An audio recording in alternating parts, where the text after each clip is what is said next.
Bandeko balinga minzambe ya pambola bino. Toye koloba siko na lingala mateya oyo tolobaki pona nini tozo tanga ou bien tozala ko étudier texte ya livre ya Amos. Na kati ya livre ya Amos balobi ke na mikolo na suka Amos chapitre 8 obandi na kasi na verset 12 elobi ke na mikolo na suka nzambe akotinda nzala. Me kozala nzala ya kwanga te, ya lipa te, ekozala nzala ya koyoka maloba nzambe. Donc soki totangi makomi tososoli ete soki mosali na nzambe azali nzala eza te, parce que na mokanda na Jean na chapitre 3 verset 34, Bible dit car celui qui Dieu a envoyé dit les paroles de Dieu. Parce que Dieu ne lui donne pas l'esprit avec mesure. De l'axi était moto nzamba tindi alobaka maloba nzambe et que esprit oyo kozala kati na ye kozala na mesure te. Eza lokola fonte esika eza lokola liziba oyo ezokauka te pour apesa iloba na nzambe. Mais comment c'est possible que écriture eloba ke nzala ekozala? Simplement to comprendre que soki nzala ekozala ezali ete basali na nzambe oyo ya solo bakozala lisusu te. Po ete Bible elobi na mokanda ya Romains chapitre 10 soko bandotanga à partir ya verset 12 elobi ete soki batindami te totala yango mpona loba ndenge écriture elobi. Bible elobi boye, comment y aura-t-il de prédicateurs si ne sont pas envoyés? Dans Romains chapitre 10 verset 15, selon ce qui est écrit, qu'ils sont de bols les pieds de ceux qui annoncent la paix, de ceux qui annoncent de bonnes nouvelles. Donc normalement soki basali oyo bazate, donc linkoloba ke liloba na nzambe kozala te. Alokolo na nzela ya mosakoli ya Amos, il avait prédit le temps là et que temps ekozala ke famine ekozala mingi bongo liloba na nzambe ekozala te, na sens ke liloba na nzambe ekozala dispari. Boyebi bino moko basali na nzambe baza persécuté ba vrai, baza persécuté soki bazali koteya bazoboma bango, même biso teyaka na niveau ya bamédia okomona soki otie message fo balinga babloka ngo ekende mosika te. Mais soki batie makambo soni bokomona ke bato nyonso bazokoyoka. Soki batie makambo moko oyo eza ya soni bato bazali kolanda. Mais soki batie liloba na nzambe bato balingi koyoka te, bato balingi kolanda te, mitema bato ekoma makasi parce que eza temps de la fin. Bo sikoyo nakomona makambo wana même ba vrai prédicateur soki bayebi yo koza vrai prédicateur okomona ba porte ekangameli yo mpo babenga yo oparticiper na bamission ya évangélique partout dans le monde. Alors Bible elobi l'iniquité ekozala mingi bongo bolingo ya bato mingi ekokoma pio, mais oyo akoumela ntina suka nde akobika. Bongo Bible elobi ete sango malamu oyo tozoteya bokonzi na nzambe ekoteyama na mokili mobimba mpona kotémoigne, mpona kopesa kaka témoignage bongo suka ekoya. Frères et sœurs, toza na temps moko eza difficile ou bafaux prédicateur baza ebele ndenge toto na Matthieu chapitre 24 totangi yango. Na Matthieu chapitre 24 totala yango. Matthieu 24 verset 11 babi, plusieurs faux prophètes se lèveront et séduiront beaucoup de gens, et parce que l'iniquité se sera accrue, la charité de plus grand nombre se refroidira. Mais celui qui persévérera jusqu'à la fin sera sauvé. Donc, awa, pendant que famine est allée, parce que vrai serviteur bazate, envoyé à Nzambe bazate, donc produire que mabe ezala mingi. Parce que même l'église, beaucoup de monde a sous makambo ya solo te. Parce que solo ezo à travers ba vrai. Bato bazote ya vraie parole. Ba côté ya parole wana ko stimuler mitema bato. Po bato bazwa makasi ya kobondela. Po bato bazwa makasi ya koluka Nzambe. Mais siko soki bazoyoka maloba oyo ezopesa vite. Ba misusu na l'église bayoka kaka makamba mbongo. Ba misusu bayoka kaka makamba miracle. Nzoka nde Bible ezobana biso lipona likamba foi. Sans la foi, on a la agréé. Mais la foi vient à ce qu'on attend. Et ce qu'on attend vient de la parole de Christ. Bon, si on aurait un message à foi et comme un message à miracle. Aurait un message à foi et comme un message à bonheur. Donc, entre-temps, les habiles comme on les périssables. Les habiles comme on y attend moqué.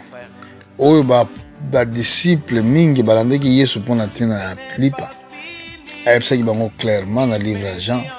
Bino bozolanda ngai, bozolanda nga pona maloba na Nzambe te, mais bozolanda nga pona lipa. Parce que boliaki lipa botondaki. Lelo bato ebele bazolanda Yesu parce que angi kozala renommé, alingi koyebana, alingi kozala moto ya lokumu, alingi kozala mbongo, nde akomi kolanda Yesu. Moni, mais bit évangile eza yango te. Yango wana Yesu abaki que plusieurs fois eza esprit à l'air. Surtout tokei na mukanda na Matthieu chapitre 24 verset 24, babi car ils se lèveront des faux Christ et des faux prophètes. Ils feront grandes prodiges et des miracles au point de séduire, si était possible, même les élus. Donc, awa ezolakisa biso ba prophète mais ya faux. Bakozala grand nombre. Balobi te ke ba vrai bakozala ebele. Mais ba faux nde mutu bakozala ebele. Donc ce qui voulait dire est que na temps de la fin et kozala beaucoup de faux prophètes. Je comprends. Prophétiquement, Jésus parle de la nuit. Surtout dans le livre de Matthieu chapitre 25. Yesu azolobela pona nuit. Nuit prophétiquement elakisi biso ntango mabe ekomi ebele. Yesu alobelaki likambo ya nuit. Alors écoutez bien. Na kati ya butu apesi ndakisa ya 10 vierges. Ba oyo bazangaki l'huile na oyo bazalaki na l'huile. Il nous parle du cambo ya ba lampe. Donc, biso nous savons que la lampe, c'est la parole de Dieu. Mais c'est que pendant que l'apparition de Christ est yaki, ou bien quand il s'est révélé, tant à yaki, pour aller à l'église, malheureusement, a trouvé qu'il y avait des chrétiens, oyo, bazalaki, na oilité, au moins de la banque opérateur. Pourquoi? Parce que bazanga ki liloba na Nzambe, bazanga ki révélation à Christ, bayoka ki kaka mateya oyo ya mabe, oyo koko pesa foi te, oyo koko pesa transformation ya vie ya motu te, oyo mateya ezali ko se baser na bambongo, na miracle, voilà ba prédicateur oyo ndenge basalaka. Nzoka nde eza bazotia vie na bino na danger. C'est ça yango ezali ko symboliser la nuit. La nuit, esika Satan a régné, la nuit, esika mabe tondi, la nuit, esika ba mabe ya sorte nyonso tozo salama, mais na kati ya butu wana eza pena bana na Nzambe o bazoko ko bomba liloba, o bazoko ko salela liloba. Prophétie ya Isaïe eyebisaki biso mpona ntina ya butu. Isaïe na chapitre na yango 60 na verset 1 tina 2. Bible lobi boy. Lève-toi, sois éclairé, car la lumière arrive et la gloire de l'Éternel s'élève sur toi. Voici les ténèbres couvrent la terre et l'obscurité les peuples. Mais sur toi, Éternel s'élève. Sur toi, sa gloire apparaît. Est-ce que yo na kati ya mbato bazoba sur toi parce que on a singulier. Mais kuna baobi na pluriel et que plusieurs. Mais awa écriture zoba na singulier sur toi. Faites attention frères et sœurs, temps est avancé, temps prophétique. Na livre ya Amos, prophète a monaki temps oyo a prophétisé. Alors parce que bango na tango wana bayebi nano bazaki na révélation ya Christ te tango ba prophète bazo prophétiser mais tala bien prophétie oyo na chapitre 8 na livre Amos na verset 11. Voici les jours viennent, dit le Seigneur éternel, où je verrai la famine dans le pays, non pas la déserte du pain, il a soif d'eau, mais la faim et la soif d'entendre les paroles de l'Éternel. Ils seront errants d'une mer à l'autre, d'une septentrion à Orient. Ils iront ça et là pour chercher la parole de l'Éternel. Ils ne le trouveront pas. Pourquoi vous trouver? Parce que vous envoyez Bazate. Parce que le nombre de vrais prédicateurs est tellement réduit. Parce que la bête, le combat, Satan zobundi sabango. Ce qui est un serviteur de Dieu azali aza vrai, à vivre vie moko très difficile. Combattu, calomnié, pour nini lèvre ya Nzambe kufa.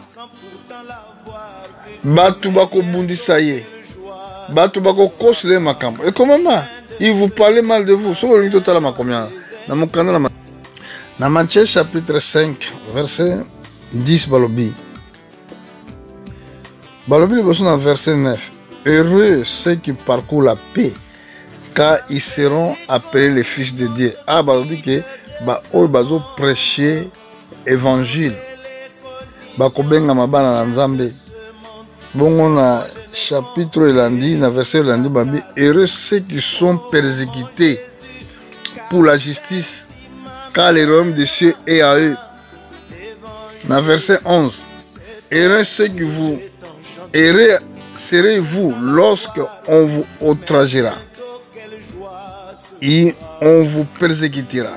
Il vous dira faussement de vous toutes sortes de mal à cause de moi. Réjouissez-vous et soyez dans l'allégresse, parce que votre récompense sera grande dans les cieux, car c'est ainsi on persécuté les prophètes qui ont été avant vous. Donc, à tout le monde, comment les hommes de Dieu sont persécutés. Il vous persécutera. Contre vous. Donc, là maintenant nous voyons l'accomplissement de la parole de Dieu quand un serviteur il est persécuté ou il est maltraité ou bazolo bamabe pour la tinanaï. Et c'est tellement difficile de vivre dans ces époques-là, ou une époque où que batu bazolo bamabe pour la tinanaï. Pourquoi bazolo salayango? Parce que le but est que bino boye banate ou bien mate anabino éteindre batute. Parce que le salut est à travers la foi. Bible dit la foi vient à ce qu'on entend. Et ce qu'on entend vient de la parole de Christ. Bon, ce qui se dit que le balanzambe yangonde kokopé sa foi. Qu'est-ce que Satan doit faire pour combattre l'évangile? À kosala que bas vrai serviteur bas dans la persécution. À cause que bas vrai prédicateur bas quoi qu'on a accepté même dans les médias, même dans la TV, même partout. Dans les médias, nous avons na chaka matin bas bloquer la matin na biso. Donc tant que yo tient moyen que de musique exacte. Mais comme la moto o aza faux, so ka tie o bango ba yebi ke o yaza moto na biso bazoko tika ngo maté wana ke musika. Nga mona mbala mingi na postaka ba vidéo belé, emso ba vidéo mso za bloqué, emso pe mso ezali supprimé. Raison na yebité. Même le passage écriture moussous moko sous na publié qui passage moko ezali na Philippiens chapitre 4 verset 6 na 7. Vous inquiétez de rien. En toute chose, faites connaître à Dieu vos besoins dans les prières et dans la supplication. La paix de Dieu qui surpasse toute l'intelligence gardera vos pensées et vos cœurs en Jésus-Christ. Tout est qui supprimé. Vous voyez? Donc, aujourd'hui, imaginez que Satan, Moussa n'a pas pour détruire la foi.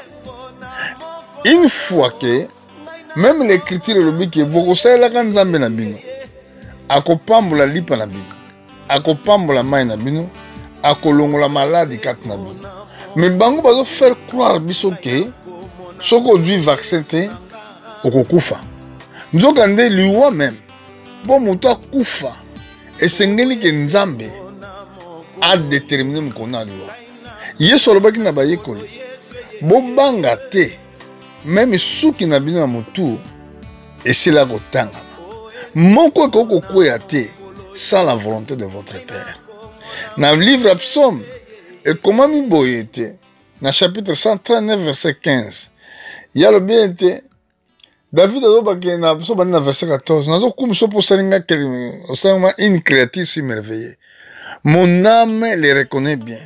Quand on a dit masse informe, tes yeux me voyaient. Dans ton livre était écrit tous les jours qui m'a été destiné avant aucun existe. Donc, Mikolo Nangaye, comment m'a déjà dans le livre avant que Ngaye na bota na mokili. Donc, ce que bango balobi que non, ceux qui ont dû vaccin te, au vivre te. Alors, bah pousser battre sur le vaccin, mais malade aussi la tête. Bah pousser battre surtout, bah que les vaccin, quand on vaccin, ils ont bon battre mususu. Vous voyez? Donc, aoyo ezamaye les nzambe. Oh, tout ça l'état. Nako tout ça y ceux qui azali correct na parole. Mais ceux qui balé baba conduit mususu, bazali juste na parole de Dieu te. Ngan esengeli na tout ça nzambe ke na tout ça bato. Alors voilà ici que persécution ya kana ba vrai serviteur. Parce que bango bazo défendre maître na bango Jésus-Christ. Et celui qui Dieu envoyé. Oh, il y a du esprit à Christ. Azali ko défendre Jésus-Christ. A ko défendre jamais politique, ni ba politicien, ni ba programme na bango. Parce que biso to na trésor et recherche Christ. Oh, il y a kat na Yesu. Bible biete, David le biete, éternel est mon berger. Rien ne me manquera. Donc na ko zanga eloko moko te. Donc, ceux qui nous ont berger, nous zanga. Au zanga te, ils ont imaginé même Eli dans le désert. Mais nous avons tindi corbeau pour que nous même les bleus à Goliath. Israël dans le désert. Et si que on moutako kolona te, et si que on mboule les alakara, mais nous avons quitté man na likolo. Pour na bango balia.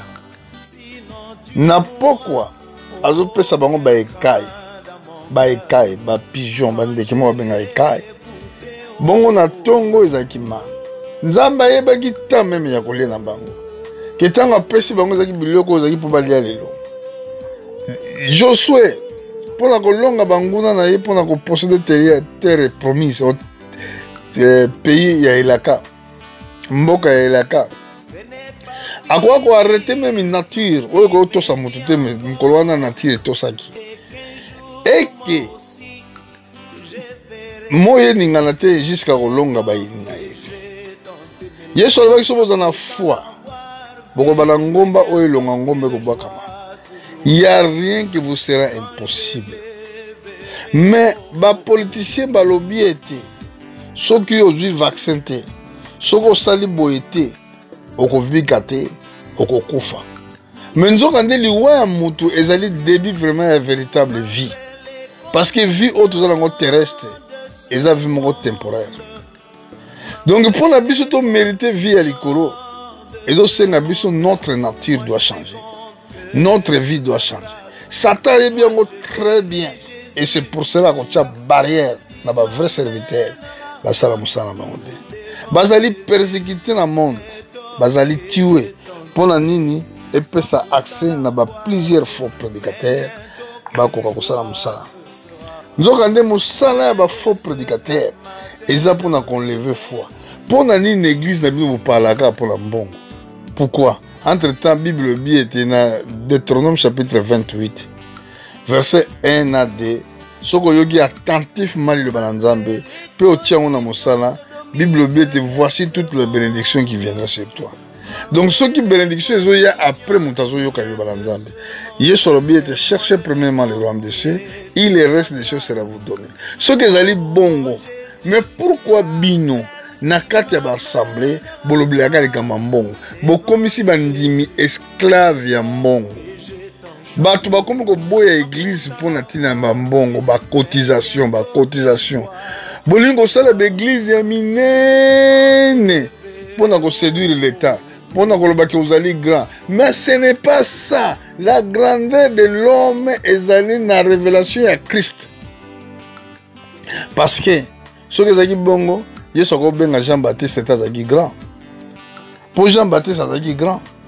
Oyo avekaki vie, oyo ezalaki différent na ba vie na biso nyonso. Yango wana Bible obi ete na temps wana ya suka ekozala na vrai serviteur. Oyo Nzamba apakoli mafuta ata ba plusieurs faux prophètes bazali, parce que awa na chapitre 24 verset na verset 24 babi car ils s'élèveront de faux Christ et de faux prophètes. Ils feront de grands prodiges, des miracles, au point de séduire, si possible, même les génies. Donc, vous allez bélir. Bakosala ba miracle, ba faux prophète. Bakolinga basala ba miracle. Toujours il parle de miracle. Yaka komona. Donc, Yesu asala ka défite.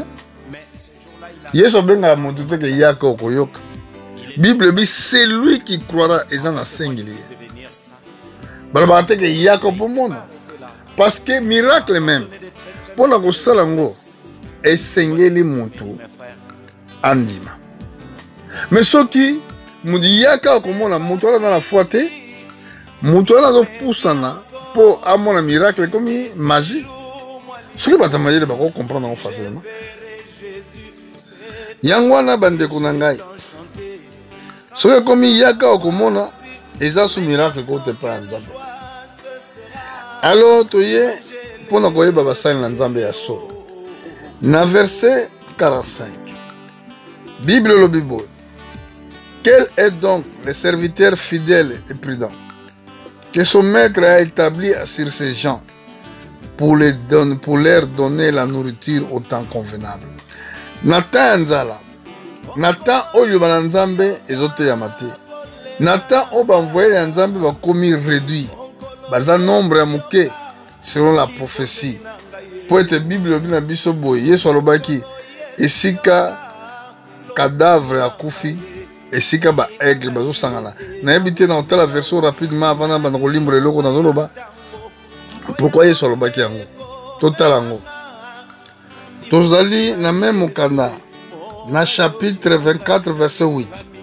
Alobibo, quelques liens qui soient les cadavres, là se assembleront les aigles.